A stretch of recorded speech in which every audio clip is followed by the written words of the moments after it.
clearer you are about what you believe, and everything you say and everything you do proves what you believe, then the things you say and the things you do, people want to incorporate those things into their lives, not for you, but for themselves. It's part of their own self-identity. These things are just symbols. But how do you infuse a symbol with meaning? What's a flag? It's a logo. That's what it is. It's a design. Then how come we have debates about whether we should have laws prohibiting the burning of the flag, the desecration of the flag? It's just property damage. No, it's infused with meaning. Because America's why is clear, crystal clear. And those who believe in the American why find identity in that symbol and they will protect it. Why did the terrorists strike the World Trade Center? Symbolism. They were ugly buildings until they came down. Now they're the most beautiful buildings in the world. It's not what you do that matters, it's why you do it. And what you do serves as the tangible proof of what you believe. The crazy thing is you can't even copy how somebody else does it. Southwest is a very, very, very important example because they are the most profitable airline in history. They have turned a profit every single year they've been in business, including after September 11th and including during both oil crises. They were not the first movers. There were already other airlines serving the local Texas market. They did not invent low-cost flying. Pacific, Southwest, and California invented it. Southwest even copied their name. The difference was they were founded based on a cause. 35 years or so ago, when they were founded, only 15% of the traveling population took a plane. So they said, what about the other 85%? What about everybody else? And what you heard them say was, we compete against the car and the bus. What they meant was, we're the champion for the common man. When you're the champion for the common man in a day and age where air travel is expensive, how do you do business? You have to be cheap. It's an imperative. And in a day and age where air travel was complicated with hubs and spokes, and you're the champion for the common man, you have to be simple. It's an imperative. They had two prices, nights and weekends and daytimes. That's it. And in the day and age where air travel was elitist, people used to wear ties on planes, and you're the champion for the common man, how do you do business? You have to be simple. You have to be fun. Right? It's an imperative. You're the champion for the common man. And flash forward, their products, their services, the things they say, the things they do, the people they hire, their marketing. You're free to move about the country, they said in their marketing. That's a cause. That's what they believed. And lo and behold, the most profitable airline in history. Flash forward to modern day. You have United, and you have Delta, and they see this brilliant business model and they say, we need us one of those low-cost airlines. And I have no issue with people coming out with new products. That's fine. That's market-driven. The problem was they copied how Southwest did it. They made TED and Song cheap, fun, and simple. And if any of you ever flew TED or Song, they were cheap, they were fun, and they were simple. And they failed because we didn't know why they existed. The only thing we had to judge them on was price, service, quality, features, the stuff of commodities. There's always a reason people will do business with you that has nothing to do with you. What makes great organizations great, what makes movements grow, are the loyal ones.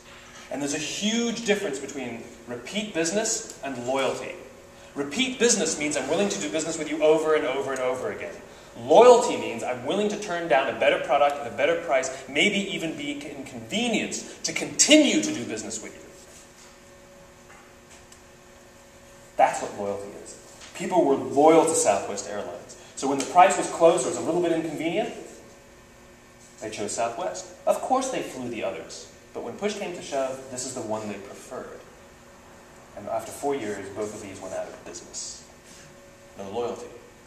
I was flying Southwest recently. And I was just waiting to get on the plane, just standing in line. And the woman in front of me turned around, and she said, I love Southwest.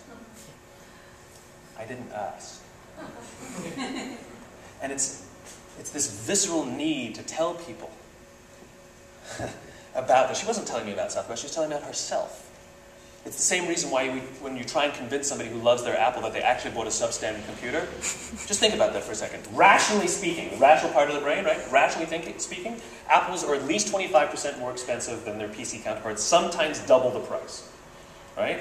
There's less software, there's fewer peripherals, and I know because I switched to a Mac, they're absolutely slower. No question. Rationally speaking, no one should ever buy a Mac. But we do. Because it has nothing to do with the stuff, it has to do with what it stands for. And why do people get angry and start foaming at the mouth when you tell a Mac lover you know you bought a substandard computer? They get angry. Why? Because you didn't insult the computer. You insulted them. The things we say and the things we do prove what we believe, and the goal is to find people who believe what we believe. Because it ensures our own survival. It makes us feel like we're a part of something. It's the most basic human desire in the world, to feel like you belong to something. That's what we were saying before about the biology. The gut feeling, that limbic brain. It's not an accident that we say of gut decisions. It just feels right. Why would we use that verb? Because the part of the brain that controls decision-making doesn't control language. And so we have to trust our guts. It's degrees of confidence. If all you can give are the rational reasons as to why somebody should or shouldn't give to you, the highest level of confidence you can give is, I think this is the right decision. I think we should go in this direction. I think we should do that. I think we should give to them. But we all know that sometimes we feel like we should do something else, and it goes sometimes counter to all the facts and figures. I know what all the facts and figures say, and we weigh the pros and cons, but it just doesn't feel right. That one feels better. And the highest level of confidence is when the why is clear, and you can say, I know this is the right decision. And when you know it's the right decision, not only does it feel right, but you can also rationalize it. The goal is not to do business with people who need what you have. The goal is to do business with people who believe what you believe. And there's a reason for it. It's called the law of diffusion of innovations. And if you don't know the law, you definitely know the terminology. What it says is the first 2.5% of our population are our innovators. The next 13.5% of our population are our early adopters. Then you have the next 34%, which are your early majority, then your late majority, and the last 16% are your laggards. The only reason these people buy touch-tone phones is because you can't buy rotary phones anymore. We all fit on this scale at various times for various reasons. And what the law of diffusion tells us is that this population, the innovators and the early adopters, are very comfortable trusting their intuition. These are the ones who are very comfortable making those gut decisions. I know it doesn't feel, it just feels right. They trust that, and they go with it. The majority, however, are a little more practical. They do care about things like price and service and quality and features and all of that. The problem is that you cannot achieve mass market acceptance or mass market success until you've achieved between 15 and 18% market penetration. That is a tipping point. And the reason is because this population will not try something until someone else has tried it first. That's why we have to drop our prices and do all kinds of promotions and value added, because we have to reduce their risk to do business with us. This population are the ones who spent $40,000 or $50,000 when flat screen TVs came out, even though it was substandard technology. These are the ones who stood in line for 6 hours to buy an iPhone when they first came out, even though you could walk into the store the next week and just buy one off the shelf. It had nothing to do with the quality of the technology. It had to do with them. They wanted to be first.